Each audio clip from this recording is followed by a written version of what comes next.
Hi everyone, welcome back to another video from Apps Tech Academy. Today we will be learning how to log out of your Google Maps application using your iOS device.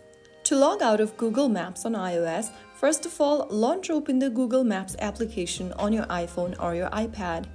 Now from the home page, tap on your profile picture or the initial at the top right corner. There, you will be able to see your Google account. Tap on the drop-down right next to your Google account and then go to the bottom, scroll a bit down and tap on Manage Account on this device. You will then be able to see several options. Go ahead and tap on Remove this device option for the email that you're trying to log out. Right after you do that, click on Remove in the pop-up and there you have successfully signed out of your Google Maps account using iOS. Now you're signed out quickly and easily. If you found the video helpful, don't forget to like, share and subscribe to the channel for more Google Maps tutorials. I'll be back in the next video. Thank you for watching.